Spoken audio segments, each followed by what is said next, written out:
자, 다음 중 파라미터 최적화 기법이 아닌가. 파라미터를 최적화시키는 방법은 뭐예요? 경사하강법.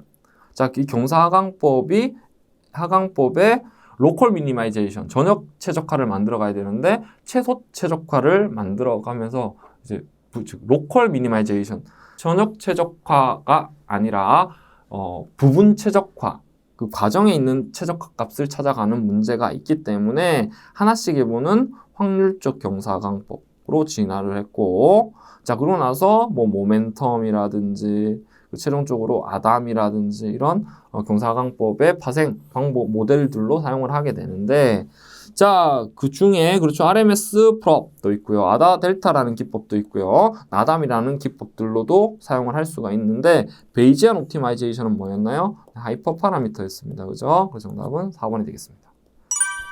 자, 랜덤 포레스트. 자, 랜덤 포레스트는 변수의 다양성과 그리고 이 데이터에 대한 다양성을 줘서 모델을 다양하게 만드는 앙상블 기법이다라는 거 여러분들 잘 아실 것 같아요. 자, 그럼 옳지 않은 것. 각각의 트리는 그쵸, 랜덤 포레스트이기 때문에 트리를 의사결정 트리를 이용하는 방법이고요. 그래서 각각의 트리는 과적화의 가능성이 있습니다. 다수의 결정 트리의 결과를 통해 최종 결과를 도출하는 방법입니다. 3번, 각각의 결정 나무의 배깅, 그쵸, 데이터셋의 배깅을 이용을 했죠. 4번, 전체 데이터셋으로 학습합니다. 자, 그건 아니죠. 아까 보시면 배깅도 이용을 했었었고 변수도 달리 선택을 했었어요. 그래서 정답은 4번이 됩니다. 자, 부스팅에 대한 설명. 자, 부스팅은 어떻게 해요? 모두 분류기를 동일한 거를 사용을 하고 데이터의 다양성을 조합을 달리해서 D1, D2, D3 자, 이렇게 해서 이렇게 보팅을 하게 되면 이건 뭐예요? 배깅이죠. 자, 근데 어떻게 됩니까? 이렇게 하지 않고 학습을 빨리 시켜서 이 가중치를 다음 분류기에 전달하고 가중치를 다음 분류기에 전달을 해주면서 순차적으로 수행하는 알고리즘이죠. 자, 그래서 빨리 학습을 하기 때문에 먼저 약한 학습기로 만들어 놓고 병렬로 수행하는 게 아니라 순차로 수행을 합니다. 그래서 오답에 대한 가중치를 더 부여해가지고 학습을 하게 됩니다. 보팅과 함께 앙상블 유형으로 사용이 될 수 있습니다. 정답입니다. 그래서 정답은 병렬로 학습하는 2번이 되겠습니다.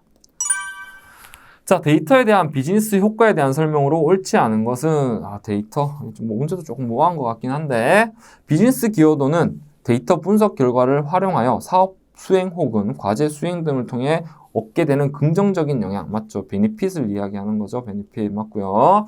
비즈니스 효과에 대한 정량적 가치 측정을 위해 적정 지표를 개발하였다. 뭐 ROI 같은 거 얘기하는 것 같은데 맞고요. 경영 변화에 따라 비즈니스 효과 지표는 유연하게 변화한다. 데이터 가치는 투자 요소. 데이터 가치는 투자 요소. 속도와 규모는 비즈니스 효과. 자, 3번도 맞고요. 4번은 우리가 ROI라는 거 쓸 때 이제 빅데이터의 특징을 어떻게 구분을 하냐면은 즉 투자 금액을 버라이어티, 벨로시티 그리고 볼륨을 산정하는 비용으로 투자 비용을 사용을 하고요. 얻는 가치를 밸류로 산정을 해요. 그럼 어떻게 됩니까? 반대로 되어 있네요. 그래서 정답은 4번이 되겠습니다. 자, 시간 시각화. 시간 시각화는 뭐 정그래프, 선그래프 뭐 이런 것들이 있어요. 그래서 시간의 변화에 따른 추이를 보기 위한 시각화 방법을 시간 시각화라고 하는데, 자, 정그래프는 맞죠? 정그래프 점의 집중도를 통해 표현하므로 점의 집중도가 아니라 점의 흐름, 시간에 따른 점의 값에 대한 차이를 보게 되는 거죠. 그래서 이는 시계열 데이터에 적합한 시각화 방법입니다. 그래서 정답은 1번입니다. 자, X축과 Y축 사이에 두 변수값의 순서상을 점으로 표현, 스캐터 플롯, 산점도를 이야기하는 겁니다. 중요한 아주 빈출 문제입니다. 정답 1번입니다.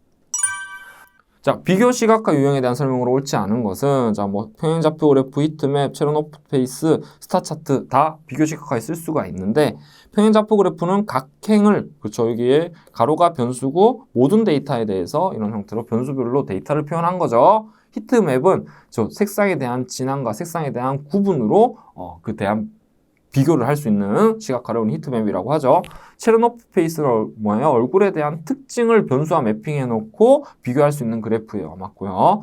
자, 스타 차트는 수치의 별의 개수로 표현한 시각화 유형이다. 별의 개수를 이용하는 게 아니라 각 변수에 대한 차이를 변수의 유형을 두고 이 각각의 길이에 따라 가지고 얼마나 더 많이 차이가 나는지를 표현하는 그래프입니다. 그래서 레이더 차트 이런 것들도 스타 차트의 한 유형으로 볼 수가 있습니다. 그 정답은 4번입니다. 자, 다음 중 인포그래픽. 인포그래픽 정보를 직관적으로 빠르게 전달하기 위한 이제 방법이에요. 자, 옳지 않은 것은 일부 인포그래픽은 특정 프로그램에서만 작동해 보기 위해서는 전문 소프트웨어가 필요할 수 있습니다. 인포그래픽은 소프트웨어를 무조건 설치해야 되는 건 아닙니다. 정보와 시각적 그래프의 합성어입니다. 맞습니다. 전체적으로 의미하는 바가 있어 부분 전달의 일부를 잘라서 적용할 경우 오해를 소지할 수가 있습니다. 정답은 2번이 되겠습니다.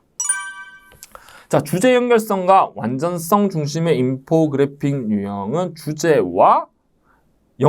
대한 연결성과 완전성, 자, 스토리텔링형입니다. 도표형이다, 스토리텔링형이다, 비교 분석형이다, 타임라인형이다. 이게 인포그래픽의 유형들이 있는데 그 중에서 주제 연결성과 완전성 중심의 인포그래픽은 스토리텔링형이 되겠습니다.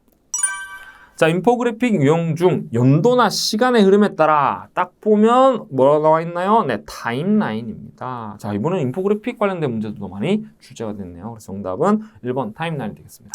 자, 이렇게 전체 80문제에 대해 가지고 하나 내용을 살펴보았습니다. 자, 물론 이제 처음 보시는 분들께서는 내용이 어려울 수도 있고 좀 공부를 하신 분들께서는 이거다 라고 하시는 문제들도 분명히 있었을 거예요. 그래서 합격하신 분들은 너무 축하드리고, 그렇지 않으신 분들은 어떤 빅데이터 분석 기사는 분석을 위한 시험입니다. 그래서 하나의 내용과 원리를 이해하시는 관점으로 준비를 하신다면, 자, 이번엔 아쉬웠지만은 다음에는 좋은 결과를 받으실 수 있을 거라 생각합니다. 자, 그럼 열공하시고요. 다음 시간에 또 이제 학습 내용에 대한 전달 혹은 이런 기출풀이로 또 뵙도록 하겠습니다. 수고 많으셨습니다.